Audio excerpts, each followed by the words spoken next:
지우 같은데 우리 교회 나온 지는 오래 안 됐는데 저렇게 신나게 찬양을 하는 게 아주 보기 좋습니다. 네, 우리 주일학교 일부 주일학교 우리 박수하겠습니다. 감사합니다. 네, 우리 섬겨주신 우리 선생님들에게도 감사를 드립니다. 이 시간에는 하나님의 말씀 보겠습니다. 하나님의 말씀은 고린도전서 15장 17절부터 22절까지 말씀입니다. 고린도전서 15장 17절부터 22절까지 말씀.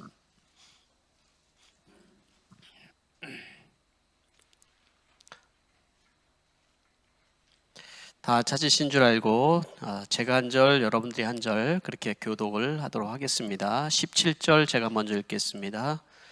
그리스도께서 살아나지 않으셨다면 여러분의 믿음은 헛것이 되고 여러분은 아직도 죄 가운데 있을 것입니다.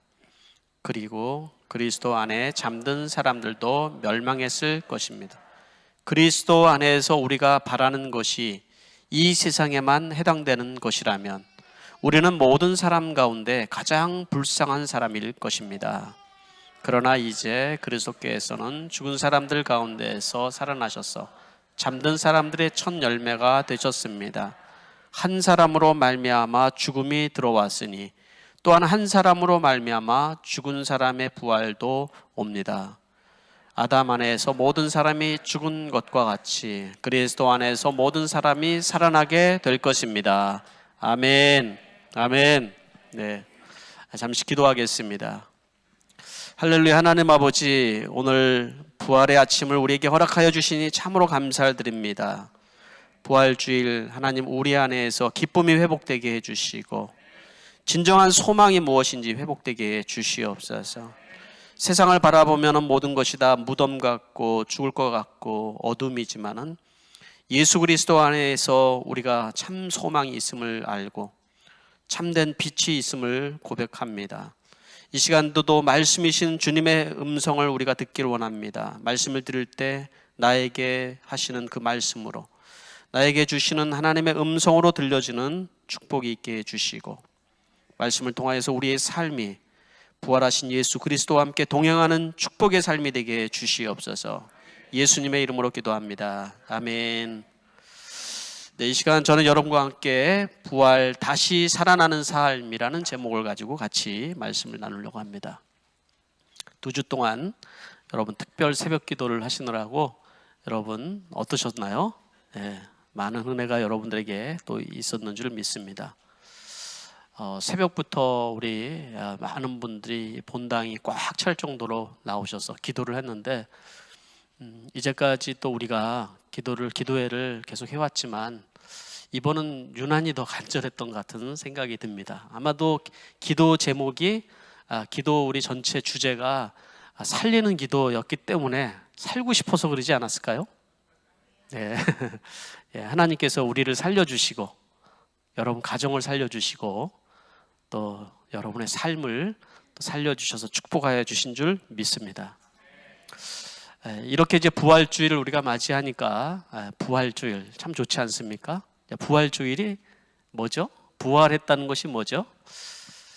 부활절이 만약에 우리에게 없다면, 부활이 없다 그러면 기독교는 사실은 오늘 이 바울이 고백했던 것처럼 우리는 이 세상에서 가장 불쌍한 사람들일 거다라는 고백이 맞는 말일 거예요. 부활이 없다면. 기독교는 부활의 종교입니다. 여러분 십자가에서 부활하는 종교인 거죠. 그죠? 부활이 없다 그러면 말씀대로 우리가 가장 불쌍한 사람이라는 얘기가 우리는 세상에서 우리가 하고 싶은 것들을 때로는 못할 때도 있고요. 세상 사람들처럼 그렇게 욕심껏 우리가 살아가고 싶어도 또 때로는 그 욕심을 내려놔야 되는 순간도 있고요.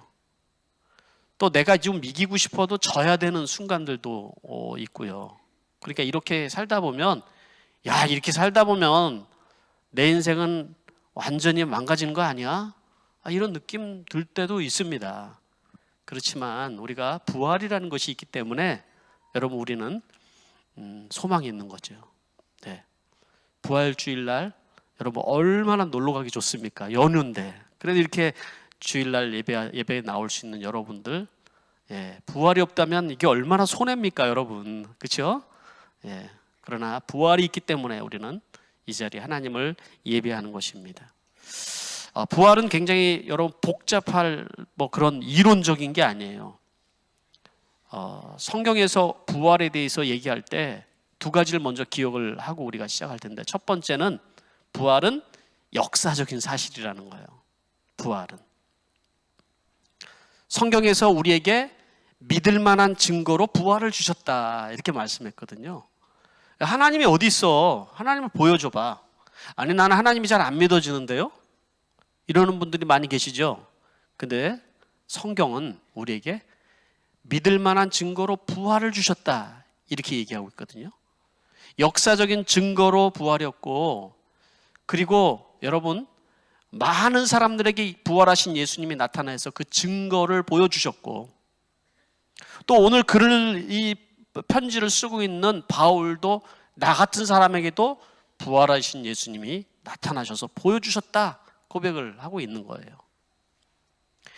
부활이 없다고 그러면 신약 성경은 존재하지 않았을 거예요. 부활이 없다고 그러면 여러분 이 땅에 교회는 존재하지 않는 거예요. 이 땅에 교회가 존재하고 하나님의 말씀인 신약 성경이 존재하고 하는 것은 다 부활의 증거들인 겁니다. 부활은 실제 역사적인 사건이라는 거죠. 두 번째는 예수님만 부활하신 것이 아니라 바로 우리도 부활할 것이다, 이렇게 얘기를 하고 있다는 거예요. 당신도 부활할 거라는 말씀을 우리에게 이 말씀을 통해서 해주고 있다는 거죠. 이것이 우리에게 가장 정말로 축복된 일이라는 것이죠. 죽음으로 끝나지 않냐고 우리가 이것을 믿음으로 받아들일 때 우리는 부활을 소망하게 되는 것입니다. 부활에는 두 가지가 있습니다. 성경에서 얘기하는 부활에는 두 가지 부활인데, 첫째 부활은 생명의 부활이고 둘째 부활은 사망의 부활, 즉 심판의 부활이라고 말씀을 하고 있죠. 그래서 첫째 부활인 생명의 부활에 참여하는 자들에게는 복이 있다, 이런 말씀을 우리가 같이 나눴던 적이 있습니다. 우리는 바로 성경의 표현대로 생명의 부활로 새 하늘과 새 땅으로 들어갈 그러한 복을 얻은 사람들이라는 거죠. 그렇기 때문에 여러분 이 땅에서 우리가 못 누리고 우리가 조금 더 못 가지고, 때로는 절망과 낙심과 이런 삶이 우리에게 없진 않지만, 이런 삶이 있을지라도 우리에게는 생명의 부활이 있기 때문에 넉넉히 우리에게 여러분 이길 수 있는 능력이 우리에게 주어진다는 겁니다.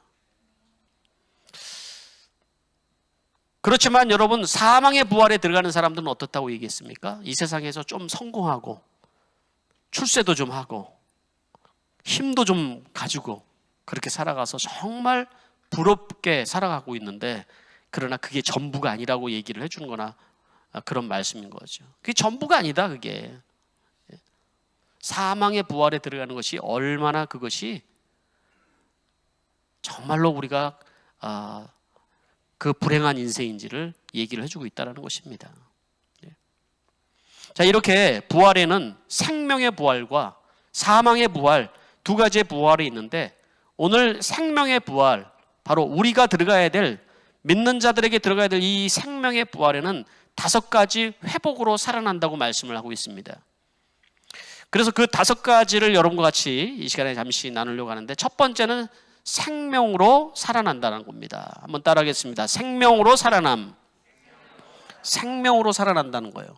여러분, 우린 지난주에 우리가 나사로에 대한 스토리를 말씀을 드리면서 나사로가 죽었어요. 병으로 죽었단 말이죠. 이 죽음이라는 것이 얼마나 무서운지를 사실은 경험을 하는 거예요, 우리는. 여러분들도 죽음이라는 걸 지금은 경험을 할 수가 없지만 다 경험을 할 거예요. 그죠? 목사이기 때문에 저는 죽는 사람들을 많이 보게 됩니다. 어떻게 죽어가는지를 보게 됩니다. 이 죽음이라는 것이 얼마나 무서운지 사람들의 마음속에는요, 가장 큰 두려움이 죽음이라는 것을 제가 느끼게 됩니다.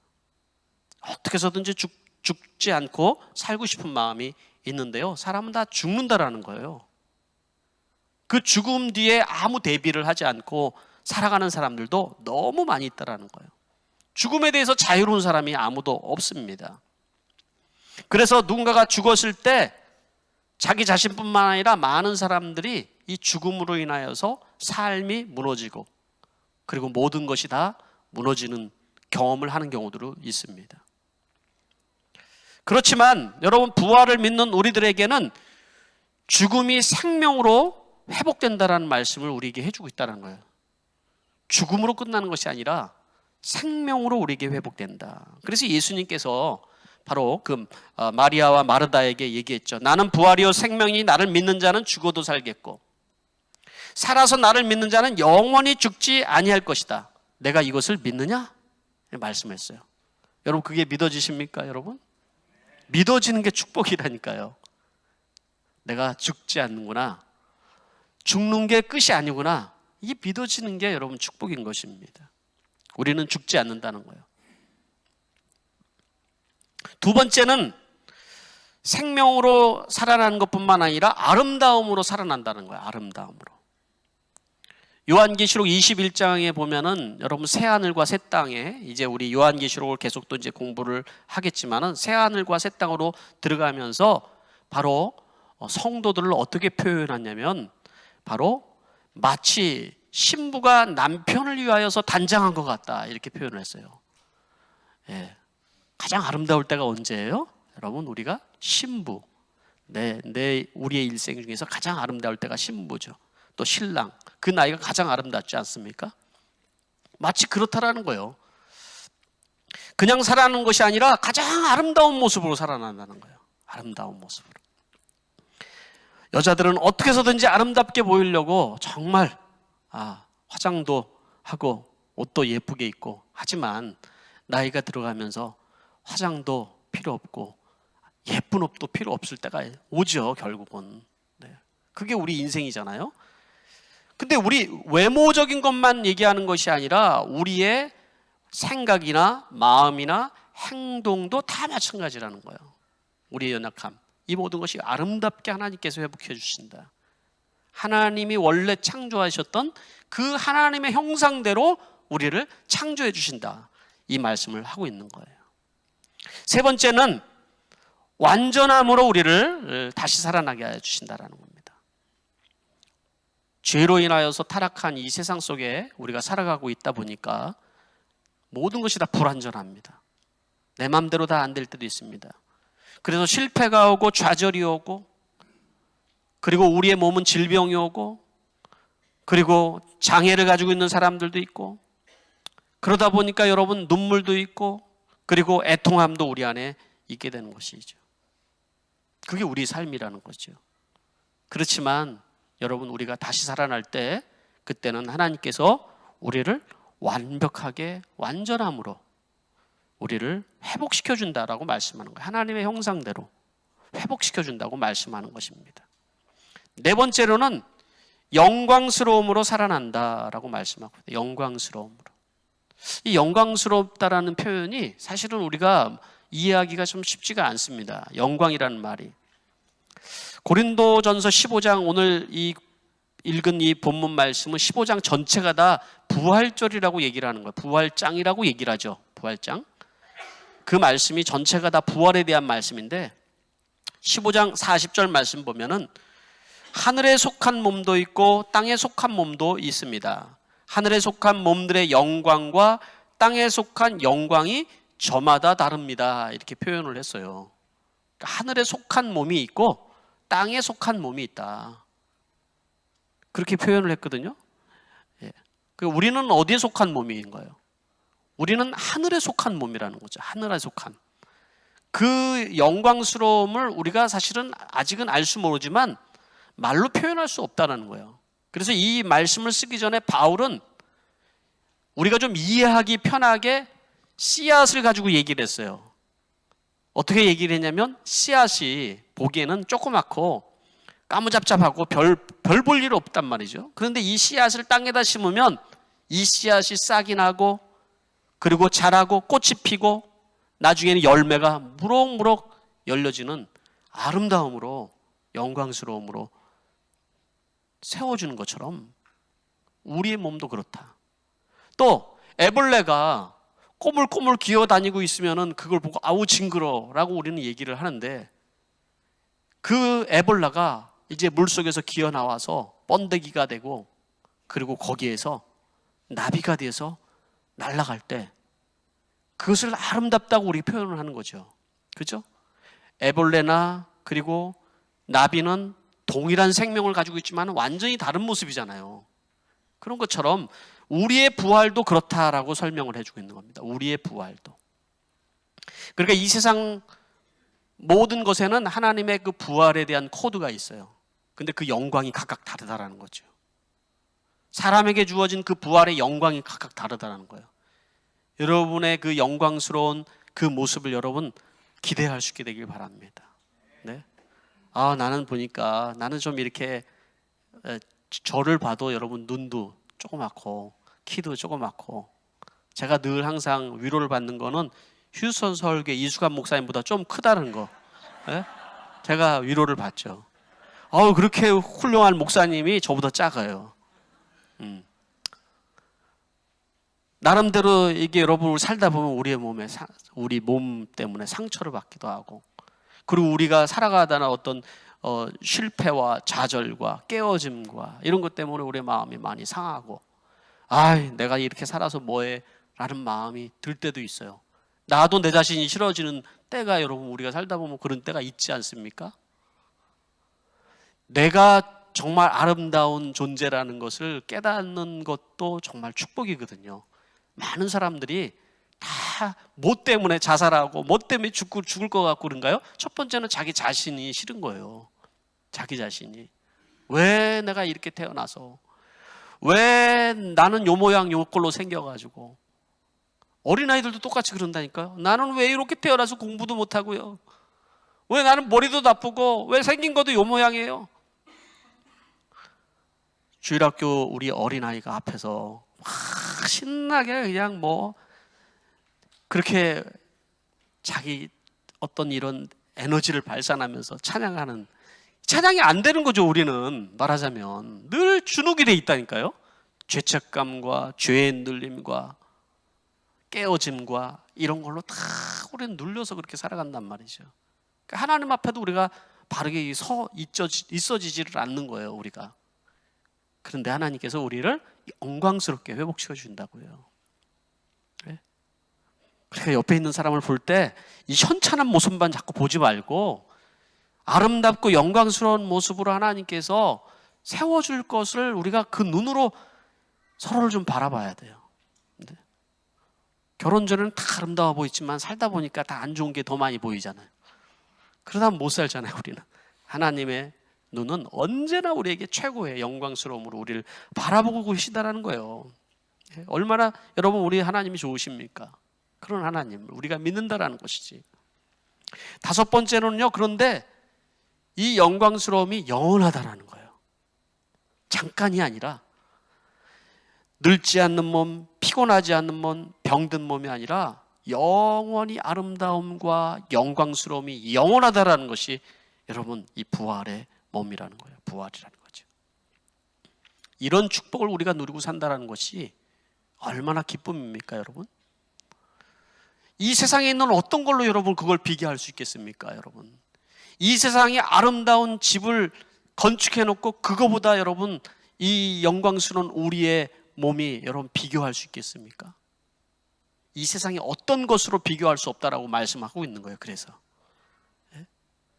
솔로몬이 지은 세상의 어떤 영화보다도 아름다운 것이 바로 우리라고 말씀하고, 그런 축복을 우리가 누리게 될 것이라고 말씀을 하고 있다는 것이죠. 이걸 우리가 소망하고 살아가는 거다. 이걸 우리의 믿음으로 가지고 살아갈 때 여러분 우리의 마음속에 여러분 진정한 기쁨이 무엇인지가 회복이 되고, 진정한 우리가 바라보고 살아가야 될 것이 무엇인지를 우리가 알게 되는 것이죠. 그래서 여러분 이러한 미래적으로 나타날 이 부활은 미래에 나타날 것이다 이걸로 끝나는 것이 아니라 우리의 현재의 삶이 이것이 나타나게 되어야 된다는 거예요. 이것이 현재의 삶이. 그 부활이라는 것은 예수님께서 과거에 죽은 사건으로 끝났다고 생각하며 살아가는 사람은 그냥 그 부활이라는 이론에, 그냥 그 학설에 그냥 붙들려서 그 정도의 수준으로 살아가는 거예요. 신학을 저도 했지만 신학을 하는 사람 중에서 많은 사람들이 거기에 사고에 머물러 있는 사람도 엄청 많이 있어요.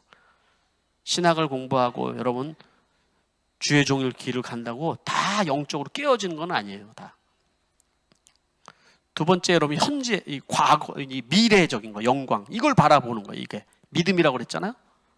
근데 지금 우리에게 중요한 건 뭐냐면 이 부활이 지금 현재 나에게 어떻게 적용되는가, 이게 되게 중요한 거죠.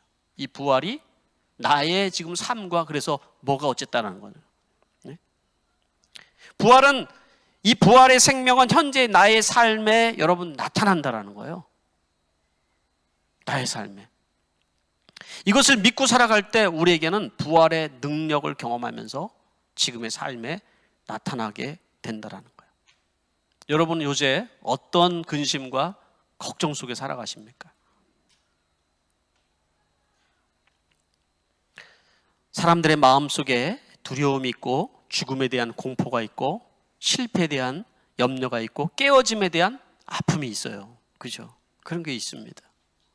그래서 사람들은 이것으로부터 자기 자신을 지키기 위해서, 스스로 지키기 위해서 어떻게 해서든지 자기의 이러한 이 건강이 깨어지면 안 되고, 내가 죽으면 안 되고, 또 나를 지켜줄 수 있는 모든 것들이 내가 스스로 지켜야 된다는 생각 속에 여러분 우리 살아갑니다. 그래서 아둥바둥 그렇게 살아가는 거죠. 그렇지만 결국은 다 죽는 거예요. 결국은. 그게 허무한 거죠. 어떻게 보면 여러분 이 세상에 있는 아무리 많은 것을 가지고 누린다고 해도 그 사람의 마음속에 들어가면은 다 이게 허무함이 있어요. 허무함이.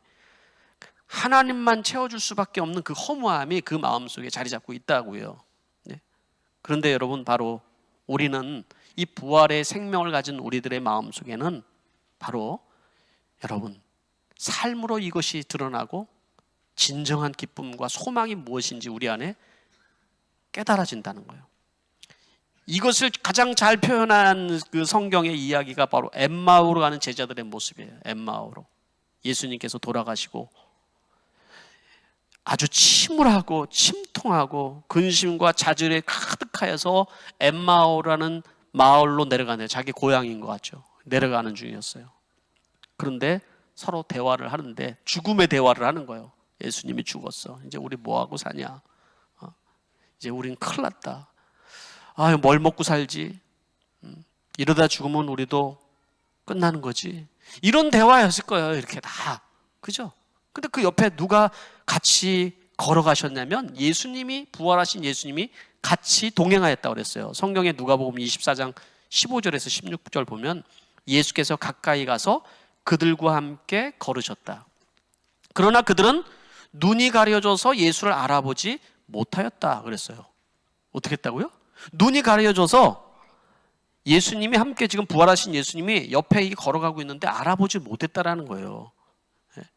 예수님이 하도 근심하니까 옆에서 물어보십니다. 무엇 때문에 그렇게 근심이 됩니까? 무슨 일이 있었습니까? 그랬더니 한 제자가 얘기합니다. 아니 당신은 그것도 모르세요? 지금 예루살렘에서 예수님이 죽었잖아요. 더군다나 예수님이 죽으시고 예수님이 시체가 사라졌잖아요. 어떤 사람은 예수님이 살아났다고 그러는데 시체가 사라졌다고요. 그래서 우리는 그냥 우리가 살던 곳으로 그냥 내려가는 중이랍니다. 예수님께서 그들에게 얘기를 합니다. 어리석은 사람들이요. 예수께서 고난을 겪으시고 영광 가운데 다시 살아난다고 말씀하신 것을 기억하지 못합니까? 그리고 성경을 풀어서 알려주십니다. 예수님이 부활하실 것에 대한 예언되어 있는 말씀들을 풀어서 알려주는데 이 제자들의 마음 막 뜨거워지기 시작하는 거야. 아, 그랬지. 맞아. 그런데도 예수를 알아보지 못하는 거야.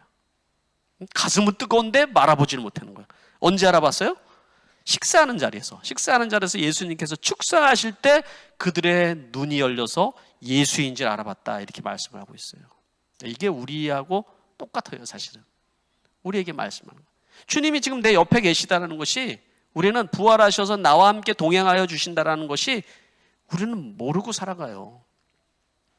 부활하신 예수님은 지금 바로 나와 함께 동행하신 분이라는 거예요. 그래서 이 제자들이 눈이 열려서 예수의 부활하신 것을 깨닫고 나서 어떻게 했습니까? 내려오던 그 예루살렘으로 그냥 단번에 올라가서 제자들에게 외치기를, 주님께서 확실히 다시 살아나셨습니다 하고 외쳤다고 얘기하고 있죠. 여러분, 이러한 여러분 확신과 고백이 여러분에게 있게 되길 바랍니다. 또 우리가 한 가지 생각할 거 있어요. 우리가 부활을 믿는 믿음이라는 것은 뭐냐면, 기독교 신앙 자체가 십자가에 내가 죽고 내가 다시 예수와 함께 사는 거잖아요. 그게 신앙이거든요. 기독교 신앙은 십자가에 내가 죽는 거라고요. 그리고 다시 사는 거라고요. 그게 우리의 삶 속에 똑같이 반영이 되고 그런 삶을 우리가 살아가는 거예요. 그래서 바울이 이 고린도전서 15장 31절 말씀에 뭐라고 했냐면, 이 고린도전서를 다 쓰고 맨 끝에 나는 날마다 죽노라 이렇게 고백을 했어요. 나는 날마다 죽습니다. 이게 무슨 말일까요? 죽고 싶다는 얘기인가요? 그런 얘기가 아니에요. 이게 나는, 나의 나된 것은 나는 죽습니다. 나의 육신에 대한 것은 나는 죽습니다. 나의 죄성은 날마다 죽습니다. 나의 연약함은 날마다 죽습니다. 그렇지만 주님과 함께 다시 날마다 나는 다시 삽니다. 이 얘기라는 거죠. 날마다 나는 다시 살아서 새로운 삶을 선택하면서 살아가고 있습니다. 왜냐하면 부활하신 주님이 나와 함께 동행하고 계시기 때문에. 이전까지의 삶은 나의 그 육신에 속한 삶이었고, 이전까지는 나의 죄성으로 인하여 살아가는 삶이었다면, 이제까지 모든 삶을 버리고 나는 이제 예수로 인하여서 나는 살게 됩니다. 이런 고백을 하고 있는 것입니다. 이 부활절 여러분, 예배를 드리는 여러분들에게 바로 부활하신 예수 그리스도가 역사적인 사실인 것이 믿어주시게 되기 바랍니다. 부활뿐만 아니라 그 부활이 나의 부활이 돼서 내가 영광스러운 미래가 나에게 열려질 것을 여러분 믿으시길 바랍니다. 뿐만 아니라 지금 현재 주님께서, 그 부활하신 예수님이 나와 동행하고 계시다는 사실이 믿어줄 수 있게 되기를 바랍니다. 기도하겠습니다. 이 시간에 우리가 세 가지 우리가 결단과 헌신을 하나님 앞에 올려드렸으면 좋겠습니다. 첫째, 예수님의 부활과 나의 부활을 믿음으로 고백하게 하여 주시옵소서. 부활하신 주님이 나와 동행하고 계심을 내가 믿게 하여 주시옵소서. 그래서 나는 날마다 죽습니다. 바울의 고백이 나의 고백이 되게 해주시옵소서. 십자가에 날마다 나는 죽지만은 나는 주님과 함께 다시 살아나는 새로운 삶을 살게 될 줄 믿습니다. 이것이 믿음으로 고백되어지게 하여 주시고 믿음으로 사라지는 역사가 있게 해 주시옵소서. 기도하겠습니다.